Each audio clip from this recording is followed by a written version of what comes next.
How you doing, man? It's good to be with you, Billy. Good to be with you. Yes, it's amazing. It's been a long time coming.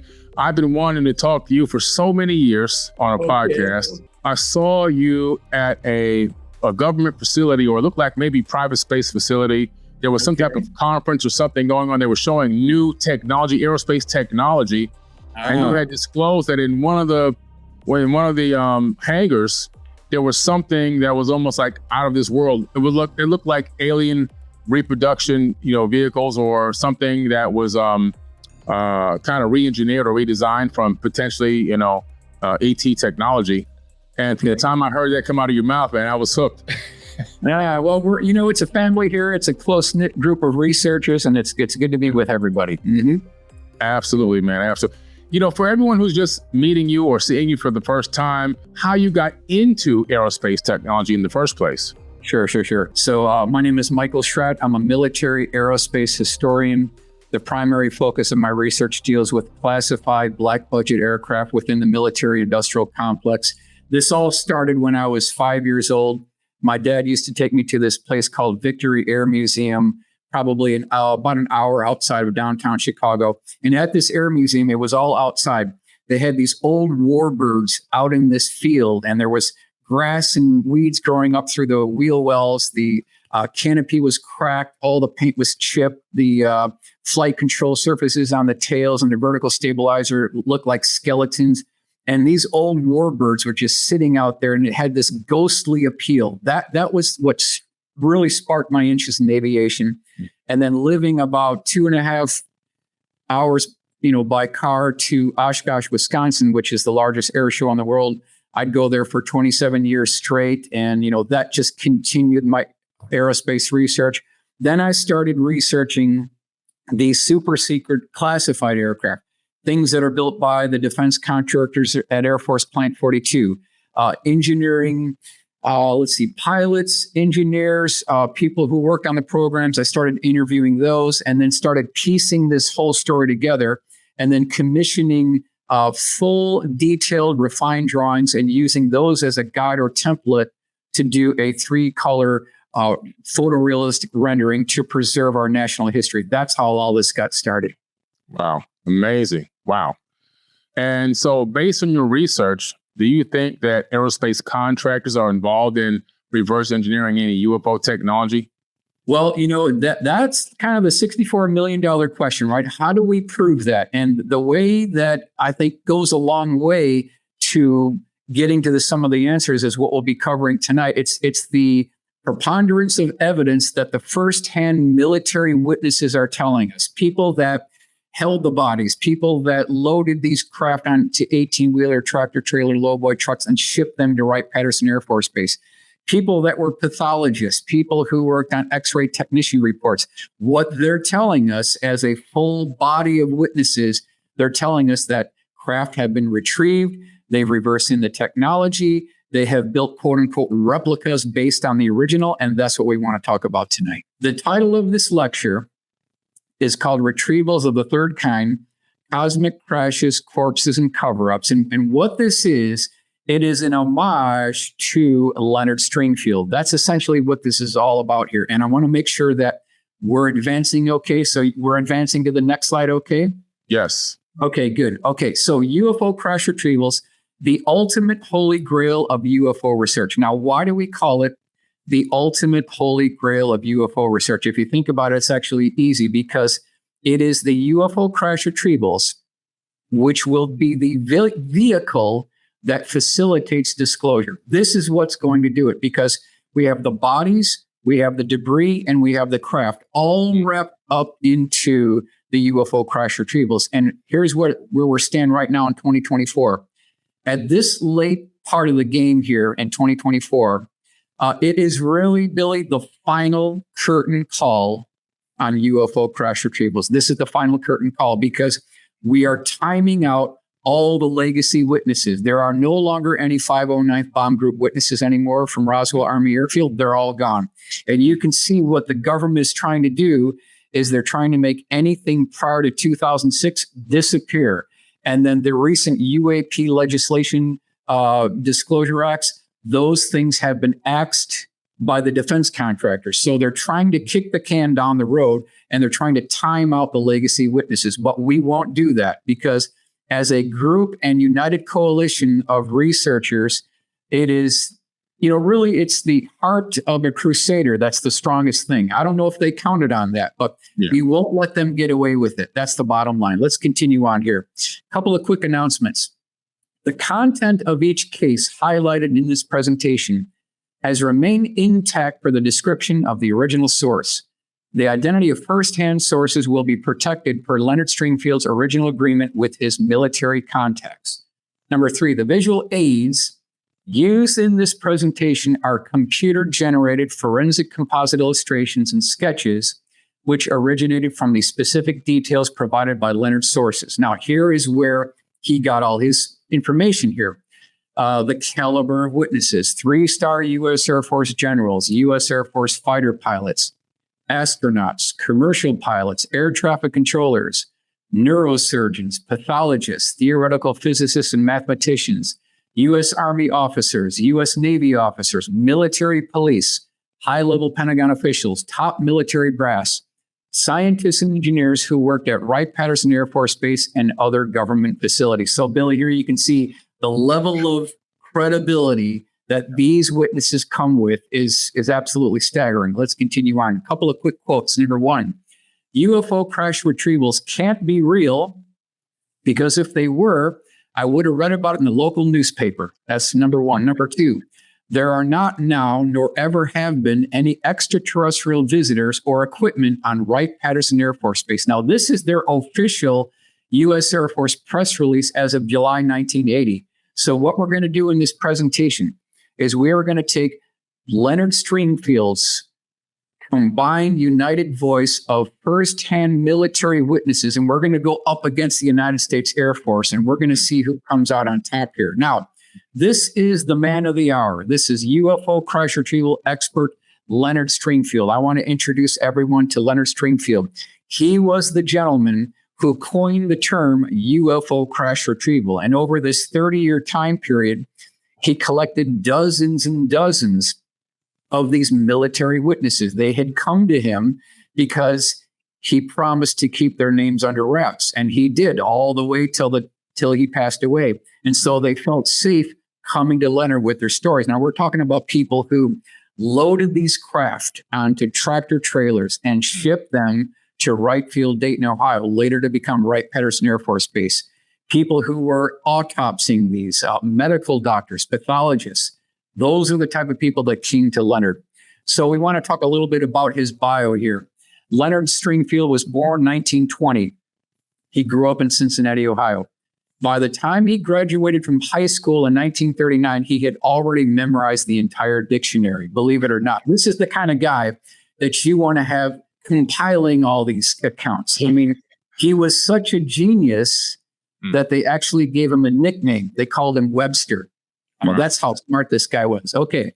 He joined the military as soon as he heard about the attack on Pearl Harbor on December 7th, 1941. After the war, he was employed by a chemical company in Ohio and retired after 30 years. Leonard served as director of the world's largest UFO research group in the mid-1950s, Civilian Research Interplanetary Flying Objects, CRIFO. He received 8,000 letters in its first 2 weeks of existence. I thought that was interesting. Leonard wrote 2 books, Inside Saucer Post 3-0, 1957, Situation Red, The UFO Siege, 1977. Now, Billy, the next bullet item is the one that we want to drill down on here. His lecture on UFO crash retrievals at the 1978 MUFON Symposium in Dayton, Ohio, caused an international sensation. Now, why is that? Okay, here's the 2 reasons why. Number 1, the whole concept of UFO crash retrievals was just barely coming onto the radar screen back at that time. Roswell was just getting traction. And then number 2 is when Leonard delivered his paper, Retrievals of the Third Kind, he highlighted 12 of his firsthand military witnesses. But the agreement was that he could preserve an important part of our national history, but the names had to be kept under wraps. So there was some pushback here because there was no way to independently verify what Leonard was reporting here. So there absolutely was some pushback at the 1978 MUFON Symposium. Leonard passed away December 18th, 1994. Let's continue on. So this is the question we want to ask here. What was the one event that sparked Leonard's interest in UFOs, which ultimately changed the course of his entire life? What was the one event? Well, on August 30th, 1945, Leonard had a Foo Fighter sighting from inside a twin-engine C-47 while traveling from Okinawa to Iwo Jima. So it's 1945.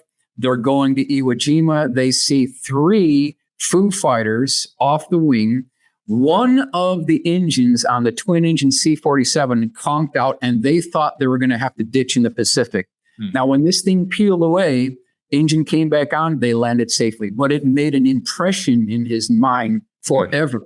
That was the instigation and originating point for all of this here. So we can back that up by this newspaper clipping. Newcastle Sun, January 3rd, 1945. Foo Fighters are latest. Washington, Tuesday. Pilots flying over Germany at night report the strange balls of fire are following them around on their missions. They have christened these strange phenomenon Foo Fighters, so we know that checks out. Cincinnati Enquirer, July 19th, 1993. Author continues quest for truth about UFOs. What I've collected has staggering implications for mankind. This would be the biggest thing since Christ, really. So that's a bold statement he's making here. It is a bold statement. However, if even one of these cases is authentic, yes, it would be the biggest thing. It's absolutely incredible. Let's continue on here. Now, at one time, there was a collection of 22 bank boxes of original drawings, illustrations, sketches, detailed drawings, testimony, phone numbers, addresses, dates of all of these firsthand military witnesses. This is the kind of evidence that should be brought into open congressional hearings in Washington, D.C. This is exactly what we're looking for. It is the Rosetta Stone of ufology. This is absolutely the material here. Okay, now, I want to highlight this book, UFO Crash Retrievals, The Complete Investigation Status Reports 1 through 7 by Leonard Stringfield. The reason why I want to highlight this is because everything that we're going to be talking about tonight comes through this book. So I want to reference this. I'm going to give everyone the page number, the case number, so that they can verify this on their own. Now, a couple of quick points. When you go through this publication, which is about 2.5 inches thick, it is not for the faint of heart. You really have to have an interest in this kind of subject. You need to be, someone who has a passion for this because it's very text intensive. There are no drawings, there are no sketches, there are no illustrations. And so I thought, someone needs to go through this book with a fine-tooth comb, pick out the mission critical cases, commit those to a refined drawing, use that as a guide or a template for the generation of a full color 3D rendering. And so that's been my crusade over the last 4 years to preserve an important part of our national history. Now, another publication that is recommended is Magic Eyes Only by Ryan Wood, Earth's Extraterrestrial Encounters with Extraterrestrial Technology. Now, he wrote this book about 20 years ago. He updated it with 104 crash retrieval cases. If we link that up with Leonard's 119 crash retrieval cases, now we've got a very good body of evidence to draw from here. Let's continue on. Before we start with our cases, I want to take the listeners here to Las Vegas really quick. So we're going to do a quick trip to Vegas, and we're going to go to Caesar's Palace, and we're going to go to the roulette wheel. So we've got 119 crash retrieval cases within the Stringfield collection. We're going to go over to this roulette wheel that has 120 spaces, and we're going to put down 119 bets. And Billy, you can kind of see where it's going here. Yeah. The numbers are in our favor. We're going to win every time. We can't lose. We literally can almost not lose. The point being is we only need one of these cases to be authentic. And the whole concept of UFO crash retrieval non-existence completely falls apart. So it's really, the numbers are in our favor here. I want to give credit to Rudy Gardea, who's my sketch artist, for doing all these sketches and drawings here. So let's go ahead and begin. Now, this is UFO crash retrieval, 1942. at a Army base north of Georgia. Even Leonard didn't know where this was. And I want to give you the page number. This is page 319 in the book. This craft was 15 feet in diameter, 10 feet high, and there were 3 levels. Upper level had what looked like a display panel. There were buttons and switches on there.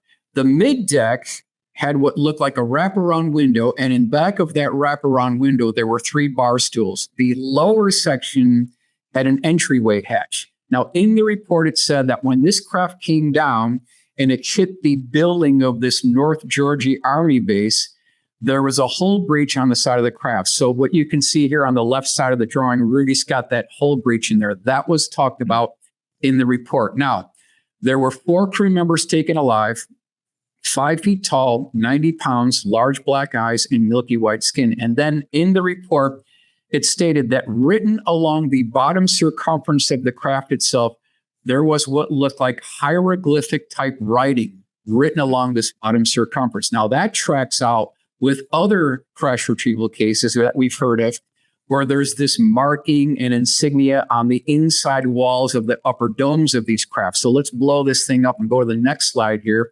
Gives you a little bit better idea what this writing might look like. So I'm thinking, Billy, that there has to be a transnational team of linguistic experts and engineers who are trying to decipher and decode what these things mean. They have to have a 3-ring binder that's really thick, trying to figure out exactly what these things actually mean. And this is my full color rendering, just to give an idea what this may have looked like back in 1942. We'll continue on here. Amazing. Wright Field, Dayton, Ohio, 1946. What you're looking at here is Hangar Bay Complex number 4. The bay to the right is called E-Bay, Bay E. I believe it took place in this hangar. We have 2 witnesses for this particular case. It's page 242, 243 in the book. So if anyone wants to follow along, those are the page numbers.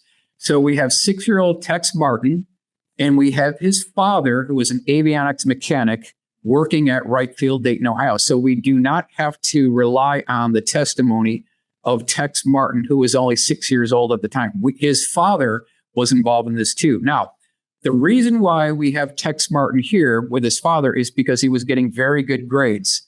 And his father invited him to work one day. Now, there was an adjoining cafeteria to what you see here in the main hangar complex. And I'm going to go to the next slide. There was a janitor in this cafeteria.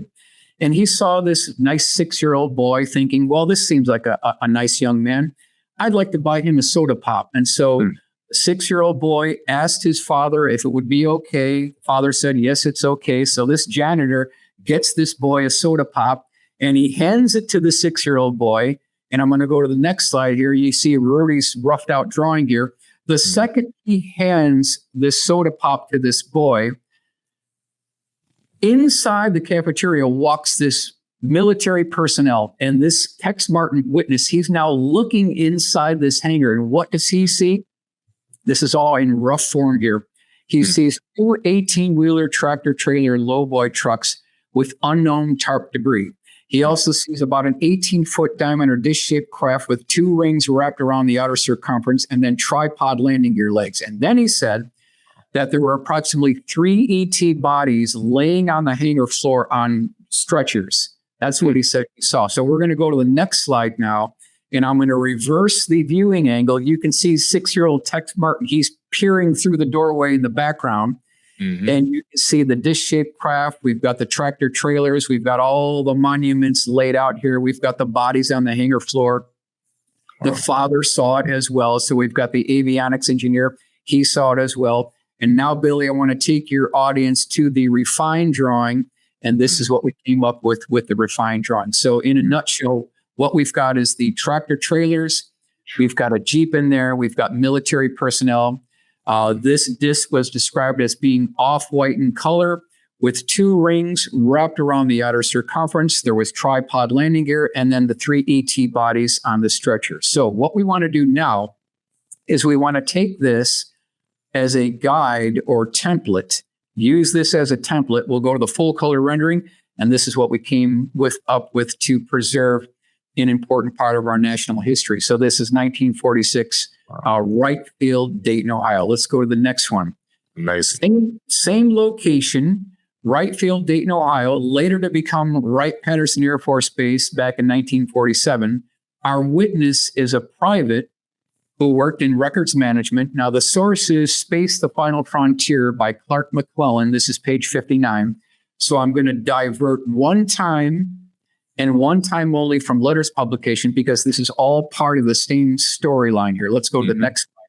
This is the cover of the book. So if anyone wants to follow along, this is where I got the information. Space, the Final Frontier by Clark McClellan. We'll go to the next slide. Now, within this publication is this sketch. This was a craft that came from Arkansas on a railroad flat car and was shipped all the way to Wright-Field, Dayton, Ohio. Now, this thing was described as being highly polished aluminum chrome exterior, 15 feet in diameter, 7 feet tall, no visible means of propulsion, no welds, no seams, no socket head cap screws, no hex head cap screws, no screws of any kind. There was what looked like rectangular windows wrapped around the outer circumference of the craft itself. Let's go to the next slide here. Here's my AutoCAD drawing that gives you an idea of what this thing actually looks like. Now, in the upper right cutaway drawing that I put together here, you see there was about a 3-foot diameter central column that ran from the bottom base of the craft up through the midpoint, terminating at the roof. Now, also want to bring everyone's attention to the front view here. In one window left of center, there is a red dot. That is the attempted point of entry where these white lab coat technicians were trying to use diamond tip drill bits to get into this thing, and they couldn't do it.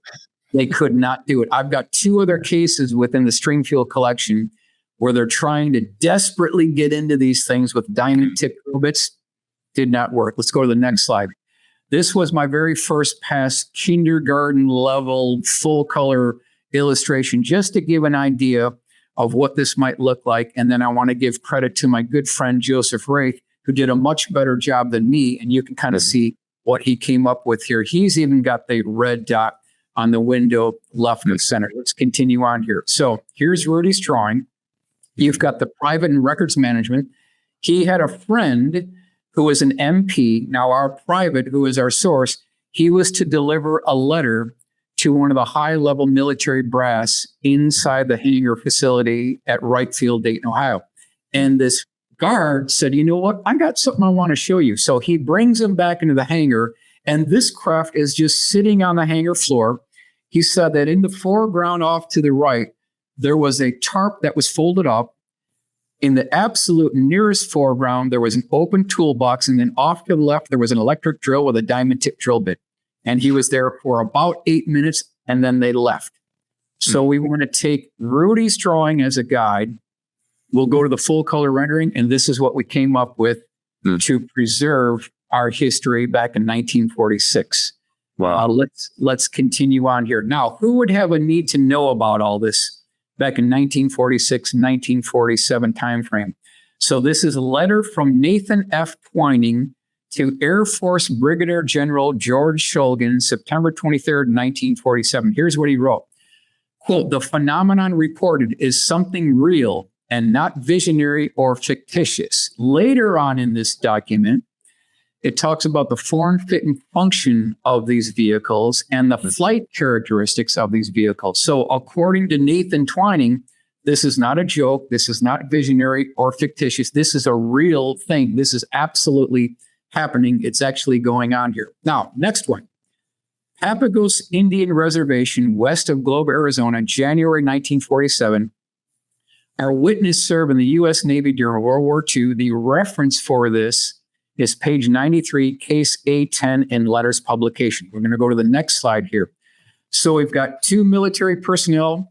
They're driving west of Globe, Arizona on this unimproved road, and they are stopped and challenged by military police with rifles telling them that you're not supposed to be out in this area at all. This is a highly restricted area. You're not supposed to be here. However, it was already too late because another 50 foot down this road, there was about a 30-foot diameter dish-shaped craft tipped up at about a 35-degree angle. It had a low-rise dome on top. It had 2 rings wrapped around the outer circumference of the craft itself. And then Billy said in the report, there was what looked like indented windows that were also wrapped around the outer circumference. So we wanted to take this drawing as a template or guide. I'm going to go to the next slide, and this is our full color rendering. And as we go through these slides, you can kind of see that the body count goes up, the craft count goes up, and it just keeps on going from there. Now, I have a side project that I like to do. Not only do I like to track down the craft and the bodies, I want to know what happened to the debris, what happened to the hardware. So in this report, within the Stringfield Dictation Notes Files collection, there is a source that talks about something that I thought was very interesting. This source mentions a company called Foot Brothers Gear and Machine Company. So I'm going to just hit everybody with this. According to Mr. Robert Helmold, Foot Brothers Gear and Machine Company of Chicago conducted metallurgical analysis on pieces from a flying saucer that crashed in Arizona back in 1947. So I thought, I want to know what this company does. I want to dig down. I want to see what these guys actually build here. Yeah. So here is Chicago Tribune, January 15th, 1955. It says, it makes gears as large as 21 feet in diameter and weighing 45,000 pounds, and others small enough to put on a watch chain. Its gears are found on airplanes of all types, including jets and helicopters. In a year, it will make thousands of different gears for use by industry. So if you think about what's going on here, we've got a source talking about a retrieval operation in Arizona, and they're using Foot Brothers Gear and Machine Company to analyze the debris. Okay, so if they actually did recover something and elements of the military saw what looked like an arc radius with teeth on it that reminded them of a gear, this is the company they would take it to. Absolutely. This company is checking all the boxes here. Hendricks Commercial Register, 1909. You see the photo here, the size of the gears that these guys work on. So it's checking the boxes. We'll do one more. The Purchasing Agent, May 1923. So absolutely, this is checking the boxes. You would want to send hardware, debris, anything that might look like a gear section. Absolutely, it would go to this place for analysis. Okay, White Sands Missile Range, July 4th, 1947. Our source is a technical sergeant, U.S. Army Air Force. The reference is page 196 in Leonard's book. Now, what you're looking at here is a slide showing you the yellow boundary of White Sands Missile Range. Where this took place was on the northern part of the range, and I'm going to go to the next slide. This actually took place at night. And what came down was about a 150-foot diameter dish-shaped craft. And when it came down, this thing was excruciatingly well lit. So this was a nighttime retrieval operation. They had light owls shining on this thing. They had spotlights. They had searchlights. They had people with Geiger counters walking around this craft. This is from the military witnesses of the Leonard Stringfield collection. They had people with still cameras shooting away, taking pictures. They had other people with motion picture film cameras documenting this whole process. Okay, we're going to go to the next slide. Let's see if we can make this thing come alive here. And now you see the spotlights, the searchlights on this thing. Very interesting. This thing was 150 feet in diameter. Now, what is the actionable item? What is the takeaway on this particular case? Here's the actionable item. Since still photography and motion picture film was recorded of this event, senators and congressmen with the appropriate security clearances should track down and utilize this evidence for future public hearings. That's what needs to happen. However, Billy, as you know, the problem we're running into here is a lot of these senators and congressmen within Washington, D.C., they don't have a high enough security clearance and they don't have a need to know. So we're running up to this brick wall every time. And we really got to push through this. And that's why it's incumbent upon us to track down these legacy witnesses here. Let's continue on. UFO crash retrieval, 1947. Scene of all places at a warehouse at Berkeley University. Albert Bruce Collins, deceased, is our witness. He was a metallurgical engineer. And for anyone who wants to follow along, it's page 197 in the book. So he was at the right place at the right time when this 18-wheeler tractor trailer lowboy comes backing in. I'm going to go to the next slide here. And here's our witness off to the left. What he describes is a 30-foot long egg-shaped craft, 15 feet high. He literally stated, Billy, that this looked like a cracked egg. Wow. There was a 3-foot diameter central core or yoke to this egg. On the forward portion, there was a composite panel. Wrapped around the outer circumference of this egg yolk was another composite panel. And then off to the lower right, he said that it looked like debris and shrapnel were sticking out like there was an internal implosion. This is the impression that he got. Now I'm going to go to the next slide here. This is our colorized version by Joel Christopher Payne. I want to give him credit. This just gives you an idea of what was going on here. So we have defense contractors, we have universities, we've got Berkeley being involved in this. We can see what's actually going on here. Let's continue on. Curate Patch south of Salinas, California. This is July, August 1947. Seen by two 19-year-old workers in a nearby field. Again, this is from the Leonard Stringfield dictation notes. Mm-hmm. Now, when this thing came down, it was the foreman that saw it first. He alerted the two 19-year-old workers the next morning. And what they discovered was a 9-foot diameter dish-shaped craft. This is original drawing from the report. This is 4 feet tall. It had a flat top, so this is not a large craft.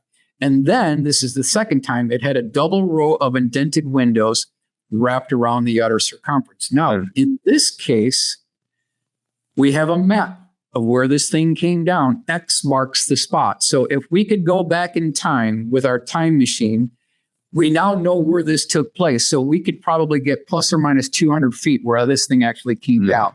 So we could be there and see all this going down. Now, here's my detailed AutoCAD drawing just to give dimensions here. 9 feet by 4 feet. This is not a large craft. We'll go to the next slide here.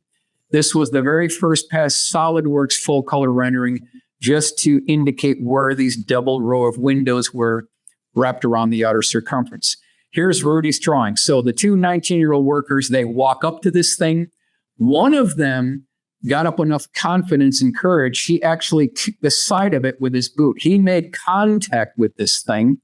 Within a matter of 5 minutes, there was a contingent of military vehicles in a convoy that arrived at the scene. They ordered the two 19-year-old workers away, but they did see them manhandle this craft up onto the tractor trailer that was being towed by a covered 6x6 troop transport, and they shipped this thing out of here. So they got here fairly soon after the 19-year-old boys got there. So we want to take this as a guide, and we'll go to the full color rendering. And this is what we came up with, again, to preserve our history. And this is what's going on here. All we need is one of these cases to be authentic. Now, want to bring everyone's attention to Danny Sheehan. People that are involved in this research subject know of Danny. He obtained degrees from Harvard University, Harvard Law School. Large advocate for UFO disclosure and transparency. Let's go to the next slide here. Now, back in 1977, Danny was given a special security clearance to investigate classified files at the Library of Congress. We'll go to the next slide. These were the classified files specifically associated with Project Blue Book. These files are not to be confused with the unclassified Project Blue Book records, which have long since been declassified and sent to the National Archives in Washington, D.C. The photos were accessed by Danny Sheehan at the Madison Building basement during January of 1977 under the direction of the Congressional Science and Technology Committee and Marcia Smith at the Congressional Research Service. So here in this slide, I'm providing the background and reference of how Danny actually accessed this material. Let's continue on here. Where are the classified Project Blue Book files now? That's what we want to ask here. So where all this went down is the James Madison Memorial Building. This is where all this went down. Now, where is this building? Here is the top view looking down. So you see the United States Capitol. If we go off to the right, we've got the Library of Congress. And then if we drop down south, we've got the James Madison Memorial Building. That's where all this went down. So Danny shows up early 1977, and he goes to the James Madison Memorial Building. He's told to get in an elevator. He drops down to the basement. So I've got a photograph of the basement here. He walks down this long corridor, and then he's met with 2 security guards. They check his ID. It's Danny. They let him through. And then he's kind of ushered into this medium-sized room. And inside this room, he sees a couple of things. There's some microfilm readers there. There's some desks there. There's some chairs there.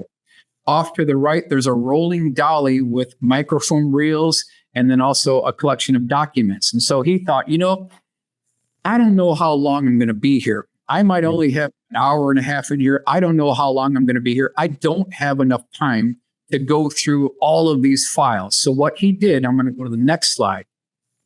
He started loading these microfilm reels into this reader. He did the pickup reel and starts going through the documents on this microfilm reader here. And what he said he saw is nothing short of incredible. He stated that he saw 3 photographs of a UFO crash retrieval operation. This was a winter time scene. He doesn't know where and he doesn't know the date. But what was depicted in this wintertime scene was a 30-foot diameter dish-shaped craft. It was tipped up at a 30-degree angle. There was a mound of dirt where this thing came to a rest, built up on the right side of the craft. It had a low-rise dome on top. There was what looked like hieroglyphic writing or symbols wrapped around the outer circumference of this low-rise dome. There were 4 men in the scene. They were all wearing winter parkas with their hoods up, and they had that furry flange around their hoods. 3 of the men had period-correct still cameras. They were snapping photographs of this thing. 4th guy off to the left, he had a dual-reel, shoulder-mounted motion picture film camera. He was documenting all of this. And so Danny was smart. What he did is he took his legal pad that you see on the upper right here. He paged through all the blank pages and he got to that cardboard backing. He overlaid this cardboard backing onto the microfilm reel. And then when the image was projected down onto the cardboard backing, he had traced 1-to-1 per scale what these hieroglyphic-like letterings look like. And so what you see on the napkin here is drawn per memory of what he recalled seeing back in 1977. So when I met with Danny about 3.5 months ago with my good friend and artist, Rudy Gardea, we had him sit right next to us and we started vetting out all the details in real time. And so what I wanted to do is get this thing pinned down. What did this photograph actually look like? So that's the question we want to ask here. So here's our beginning process here. So what you see on the bottom is Danny's rough napkin drawing. On the top, you can see Rudy's rough sketch laying everything out. I'm going to go to the next slide. We'll rip through these relatively quickly. These are the details that we wanted to encapsulate. So the craft measured 30 feet in diameter, tipped up at a 30-degree angle.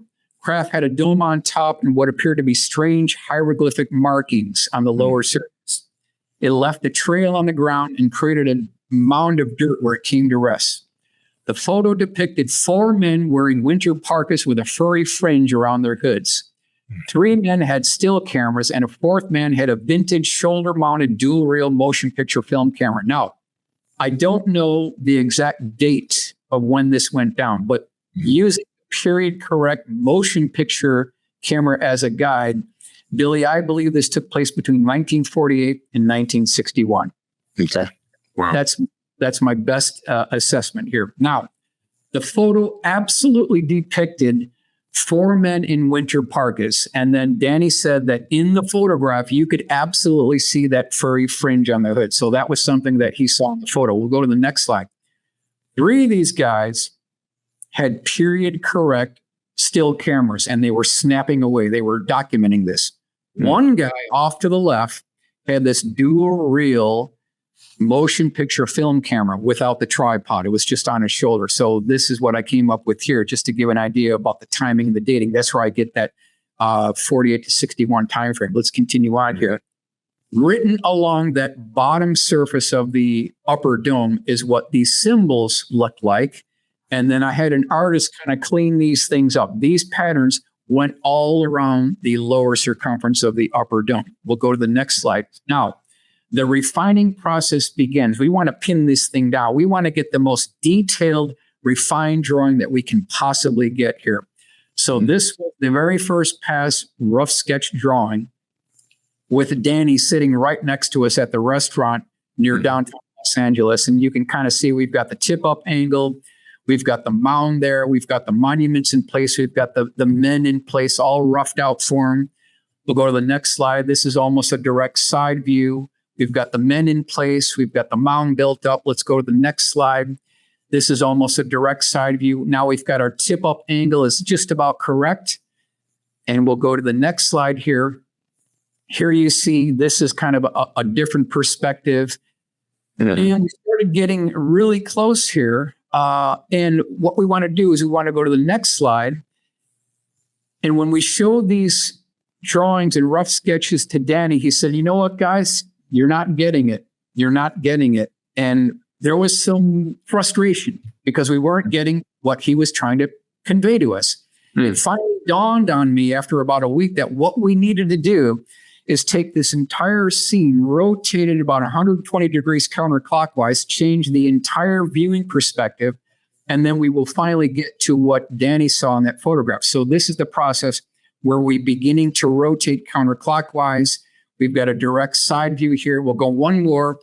And when we showed him this one, he said, yes, this is the correct orientation that I remember seeing in this photograph. You've got the men in place. You've got the mound there. However, your tip-up angle is too high. We need to come another 15 degrees down. And Billy, I want to show you our final rendering here. This is what we came up with. When we showed this to Danny, he said, this is about as close as we're going to get until we actually see the photograph. And this is checking all the boxes. We've got the winter scene. We've got the dish-shaped craft. We've got the low-rise dome. We've got the markings. We've got the 4 men in winter parkas. We've got the cameras, and we've got the dual-reel shoulder-mounted motion picture film camera. Now, I didn't want to stop there. I wanted to see if I could push the envelope. Can we take this thing further? Can we go even further with it? Can we make a full-color rendering to really get the details drawn out here? So what I did is I put forth a contest, and I had entries from all around the United States. I had entries from all around the world, people helping me entering this contest. I want to hit you with the contest results. Now, these are the parameters. I'm not going to go through all of these, but we'll rick through it. We wanted that period correctness, 48 to 62. It had to be a winter setting. We had to have a 30-foot disc. We needed that tip-up angle. We had to get those descriptions.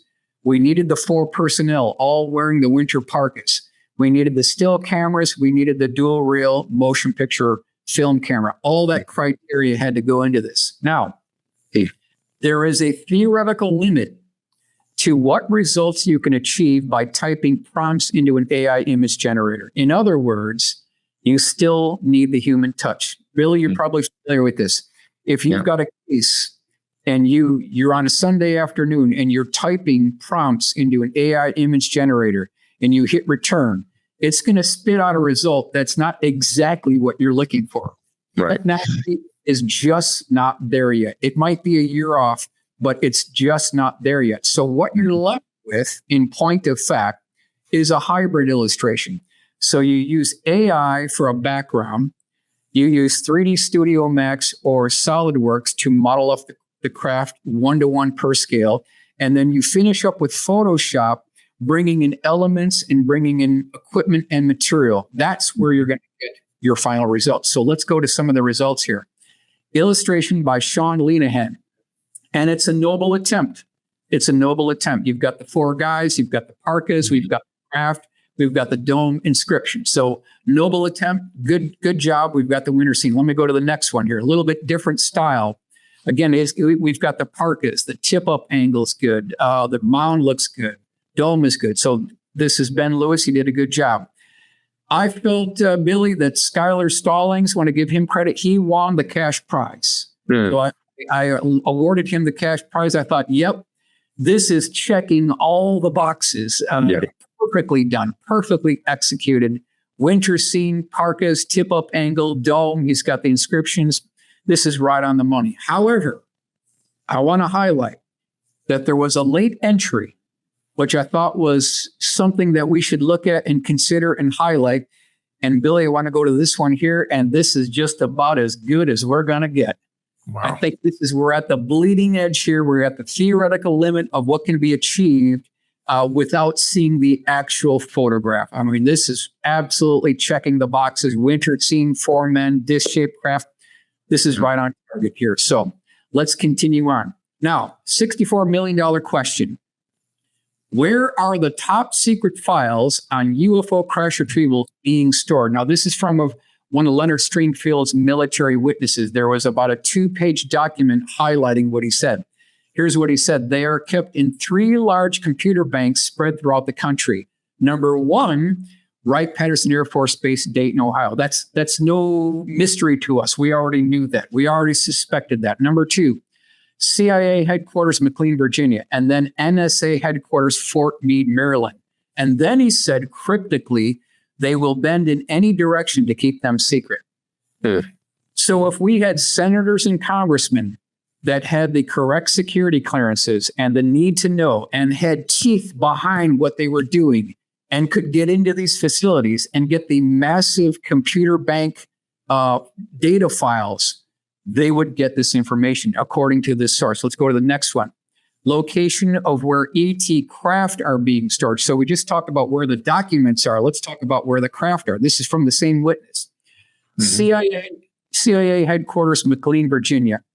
MacDill Air Force Base, Tampa, Florida. Seymour Johnson Air Force Base, Goldsboro, North Carolina. These are just 3 of the locations. So what you can see, what they were doing here is as these crash retrieval cases came in, they were sort of originally funneled into Wright Field, Dayton, Ohio, because they have the Foreign Technology Division there, so they can test the tensile strength of these materials. They have the aeromedical lab there, so they can look at tissue samples. Later on, it dawned on them that there's no way we're going to put all our eggs in one basket. We cannot operate on the premises of a single point failure. So what they did is they diversified their portfolio. They've now got things at Edwards North Base. They've got things at Homestead Air Force Base. They've got assets at Eglin Air Force Base, and they've diversified their portfolio. This is exactly what they've done. Let's continue on. C-119 flying boxcar, Sierra Madre Valley, Mexico, prior to 1951. I believe this is 1948 timeframe. Our source is an engineer. He worked in highway construction. This is page 32 in Leonard's book. So here we got the C-119 flying boxcar. We'll go to the next slide. This was not a large craft. This craft was 9 feet in diameter. Now, how do we know that? It's simple. It's a mathematical certainty.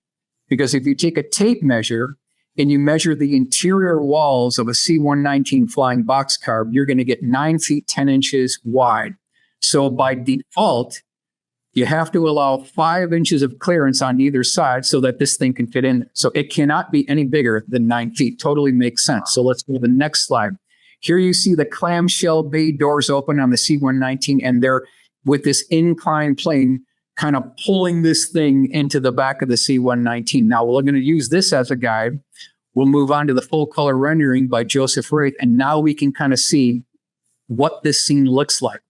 I'm going to zoom in to the right of this illustration so that we can get a better view of what this craft looks like as they're kind of bringing this thing. So this is another one of these military witnesses. Now, the source said that there were 3 ET bodies recovered from this. They were very small. They have to be small to fit into this thing. And they were burnt very badly. Let's go to the next slide here. This was not for the faint of heart. So when the witness knelt down to one of these bodies, he put his hand on their forehead. And when he lifted his hand up, the skin came off on his fingers. So this was kind of a gruesome sight, but this is what is reported within the Stringfield publication here. Let's continue on. Naval Air Station, Sunnyvale, California, Hangar 1 back in 1950. Our witness is a radar operator. This is case B5, page 57 in Leonard's publication for anyone who wants to follow along on this. Now, a couple of quick points on this hangar. It still exists today. Billy, this hangar is so large, absolutely so cavernous inside, it actually has its own weather. During World War II, this was used to house blimps. That's how you could put multiple blimps in this thing. That's how big this thing is. Now, our witness, who was a radar operator, he kind of went through these double doors. And when he went inside, what did he see? He saw about a 100-foot diameter dish-shaped craft kind of sitting on the hangar floor. It had a dome on top. It had windows wrapped around the outer circumference. He was there for less than a minute. He was challenged by a guard telling him to get out of here immediately. So he left. Later, he told his mother the following, quote, "It was certainly no aircraft of ours." That was his assessment. This is back in 1950. So let's go to the full color rendering here. And this is what our radar operator, something similar to this, was seen by our radar operator back in 1950. Now, Albuquerque Journal, March 18th, 1950. Hundreds at Farmington report large force of flying saucers. We're talking about the Farmington Armada, which is famous within this field. Now, we're going to go to the next slide here. This is Cincinnati Enquirer, July 29th, 1952. Shoot saucers down. Jet pilots so ordered in 24-hour air alert. I'm sure you're familiar with this, Billy, is that in the early 1950s, there was a standing order by the United States Air Force to our pilots to shoot these things down. Shoot these things down, like at any cost. So let's go hit some of the newspaper clippings. Jets keeping 24-hour alert for saucers. Pilots ordered to down objects if they don't land. On the saucer trail, pilots told shoot them down. Jets on 24-hour alert to shoot down saucers. So there's this standing order here. Now, what type of aircraft did they use? They used F-94 Starfires trying to intercept these dish-shaped craft. We'll go to the next slide here, shows you the two locations within the United States where you can actually view these aircraft up close and personal. One is in Tucson, Arizona, at the Pima Air and Space Museum. Now that has the rocket flaps in the closed position. If you go to Dayton, Ohio, Air Force Museum, you can see the same model with the rocket flaps in the open position. This is where they were shooting these rockets out.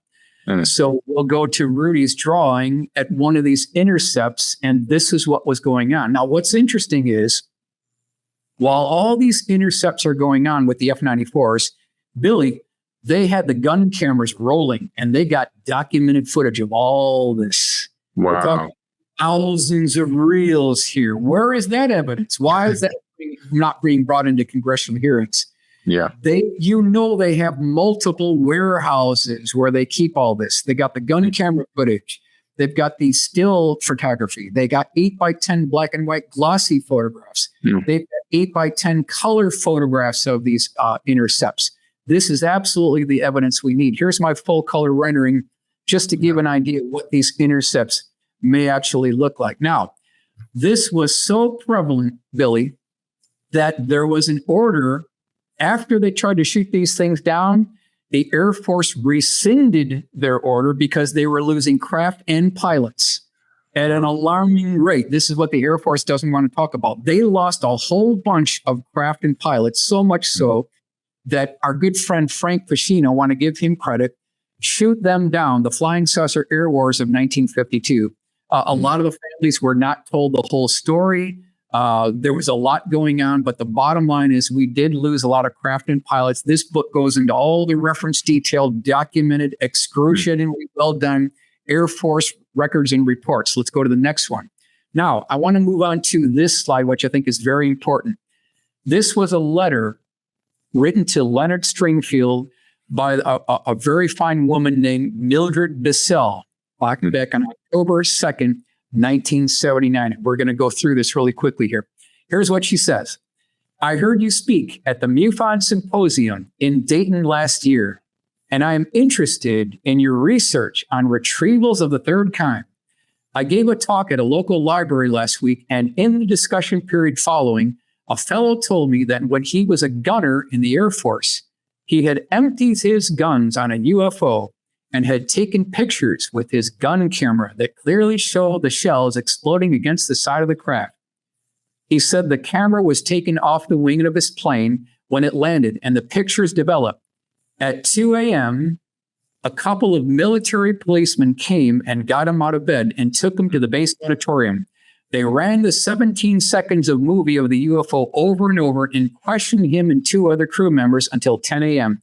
He was warned never to tell anyone what had happened. He said he had a wife and a family, a good job, and a lot to lose.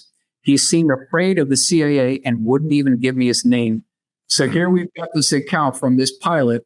Now they emptied an entire magazines of shells at this thing, hit the side of the craft, no effect whatsoever, and they got it all on gun cameras. I mean, how many times did this happen during the early 1950s? And we don't have any footage. No footage. I mean, we only have one great photo from the Battle of Los Angeles where something similar happened. That's right. That's right. Let's continue here. Classified materials library at an unknown U.S. Air Force base. This is a former military officer. Page 212, page 213 within the book. Now, this military officer, he had the correct security clearance to access these file cabinets. So he pulled open one of these drawers, pulled out a manila folder. It was marked crash retrieval. Within this folder, there was a detailed report that talked about multiple crashes and bodies. So there was a report.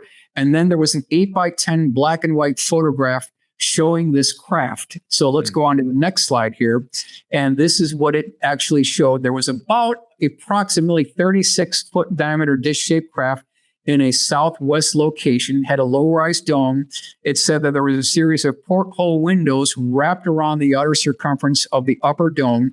And then the report said that there was a pencil-sized hole in one of these domes. Now I'm going to go to the full-color rendering just to kind of make this come alive a little bit. Now, we'd love to get access to this file cabinet.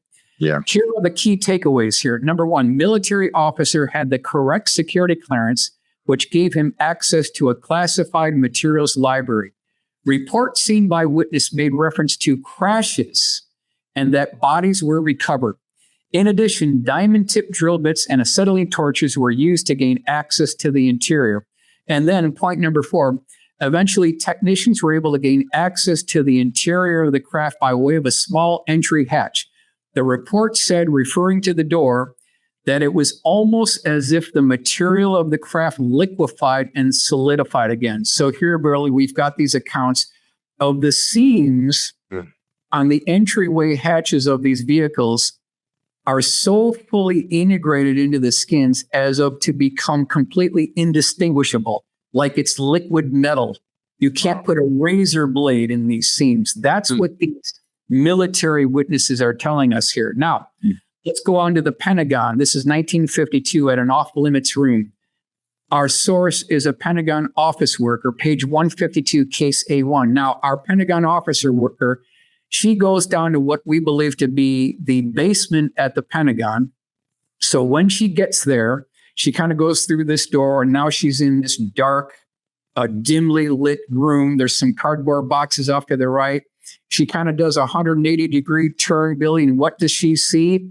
She sees a pickle alien in a large glass jar, and she can't believe what she's seeing. Within a matter of 10 seconds, she feels this hand on her arm. It was a military police telling her to get out of here immediately.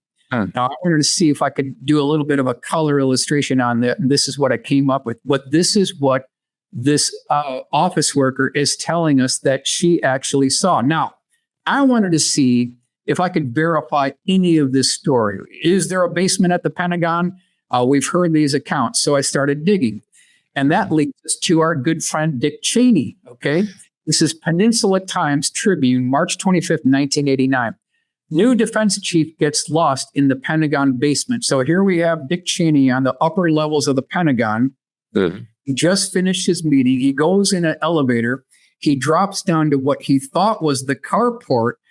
Elevator doors he walks out, and he gets lost in the Pentagon basement. So yes, it checks out. There is a basement at the Pentagon. So in point of fact, yes, there could have been a facility there where this alien in a pickled glass jar could have actually been. Let's go on to the next one. Dutton, Montana, 1953. This is Cecil Tenney. He's a civilian. Page 16, abstract 11 in the book. So here we have the witness. He's driving down this road and he looks up. He sees a large 120-foot long cigar-shaped craft tip up at a 45-degree angle. On the bottom of it, Billy, it was belching out balls of smoke and flames, and it was trying to keep itself up. He said it was struggling to keep itself airborne. So the oncoming traffic, he stated, had their tailpipes caught on fire. So he goes another half mile down the road. There was a bar there. He actually filed a report with the bar owner, and as soon as he walked into the bar owner said, "You smell like lightning." I thought that was interesting. So he files the report. He drives home. 5 minutes later, there's a police officer that shows up. He files almost an identical report. The bar owner tells him, "Hey, a guy just came in here 5 minutes before you," and he filed almost the identical report. Later that night, word got back to the base commander. He calls up our primary eyewitness and said, "I want to see you." So he shows up the next morning, and you can see Rudy's drawing here. He's grilled by the base commander. He's told to sign non-disclosure agreements. And then when he's walking out the facility, he's escorted. There were what looked like two military police were having these potato sacks over their backs. One guy trips, he falls down to the ground. And our primary eyewitness said that it looked like there were human body parts inside. He could not confirm it completely, but that was his assessment. Something like this was seen by the primary eyewitness. Now, why is this important? Because Great Falls Air Force Base, where all this went down, was later renamed Malmstrom Air Force Base. And Billy, you're very familiar with this case. This is the 1967 case, and we'll go to the next slide here. Here we have Great Falls Tribune, September 28th, 2010. No less than 10 nuclear ICBM missile silo launch complex facilities, they went offline. We had at least 10 of these ICBMs go offline. And we'll go to the next slide here. This is Rudy's drawing, just to give people an idea of what may have been seen at the upper level of these missile silos. Now, this isn't the only time one of these large cigar-shaped craft have been actually seen. This is December 7th, 1954 in Argentina. Almost the same identical configuration with the smoke coming out of the back. So it's not a completely isolated incident. This is our first pass illustration to give an idea of what this actually looks like. I think we got time for one more here. This is Fort Polk, Louisiana, summer 1953. HJ is a private in the Army. This is case A1, page 80 in the book. Now, he was at the retrieval from the very beginning. Now, when this thing came down, he said that the soil where it came down was still warm and hot to the touch. This is about a 30-foot long egg-shaped craft. Now, he also stated that there was a ring wrapped around this craft that was still rotating. And then he said that there was actually medical personnel assisting the ETs coming out of the entryway hatch. Wow. One ET was being carried off in a stretcher. Now, these ETs, according to the report, were about 3.5 to 4 feet tall.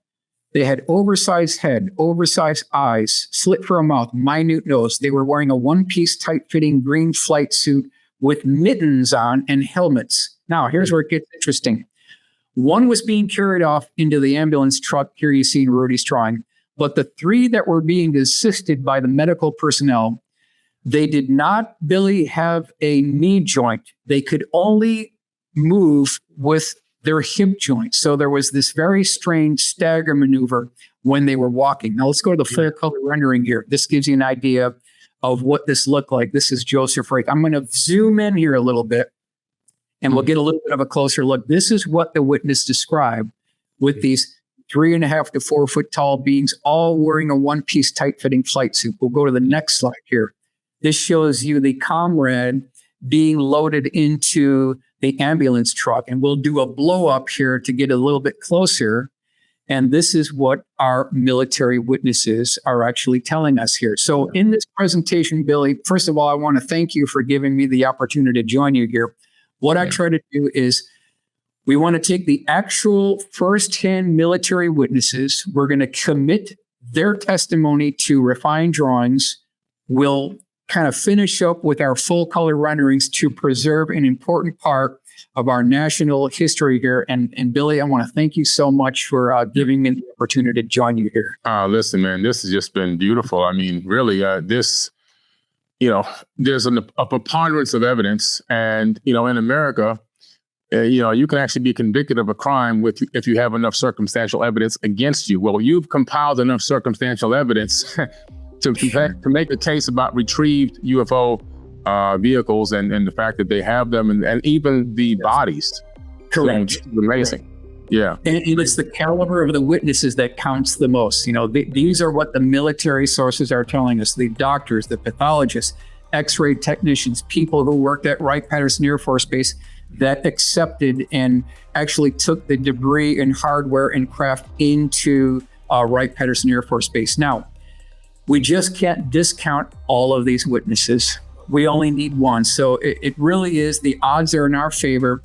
These are the type of witnesses that we need to track down before it's too late. It is absolutely the final curtain call on crash retrievals. And I hope that we can come together as a united coalition of researchers to track down these legacy witnesses. This is our history. This is our one chance to preserve this history, and it really is up to us.